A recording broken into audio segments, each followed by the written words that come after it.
አንቺ ባንቺ አቅም ይሄንኑ እየገዛሽ እየተጠቀምሽ ምን መቀየር ትችያለሽ? ምን መጠንቀቅ ትችያለሽ? ቅድም ሳስተምር ቤትሽ ውስጥ ካመጣሽ በኋላ የለውዝ ቅቤውን ስንት ጊዜ ትጠቀሚዋለሽ? መፈራረቁ ምን ያህል ነው?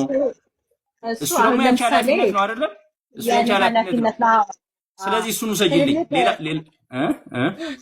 አሁን በየስንት ጊዜው መጠቀም አለብኝ? በእርግጥ በየጊዜው አልሰጣቸውም። በሳምንት አንድ ቀን ግፋቢ ተበስቶ ችግር የለውም። አሁንም እኔ አንቺን ለማስፈራራት ሳይሆን አሁን አንድ የምትረዱኝ ይሄንን መጥቼ ሳረሰዳ በአንድ ቀን ምግብ ችግር የሚመጣ አስመስዬ አይደለም እያስረዳ ያለሁት። ምግብ ድግግሞሽ በሂደት ነው።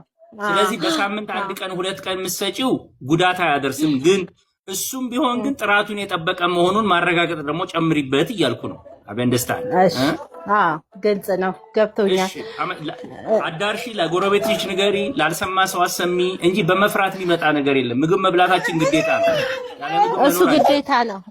ግን እሺ፣ እዚህ ጋር ደግሞ አያይዤ ዶክተር የምጠይቀው ይሄ በየሱቅ የሚሸጠው ዘይትስ አሁን እሱ በጣም ፀሐይ ይመታዋል፣ ረጅም መንገድ ነው ተጉዞ የሚመጣው።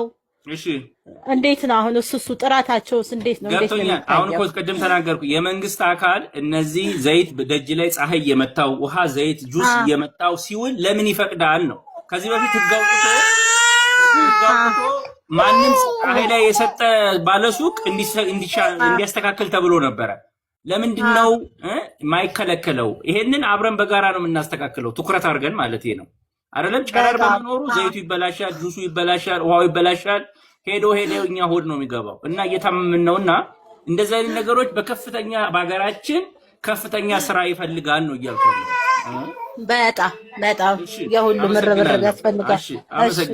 አመሰግናለሁ።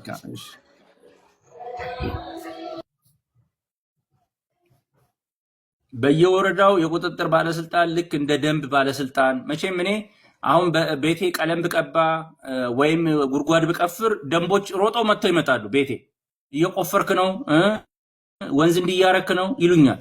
ምግብ እንደዚህ የሚያደርጉትን ሰዎች ለምን አይጠይቋቸውም ነው የኔ ጥያቄ። ልክ እንደ ደንብ የምግብ ደንቦች ሮጠው መጥተው አምራቹ ፍቃድ ከሌለው ዝም ብሎ የሚጨምቅ ከሆነ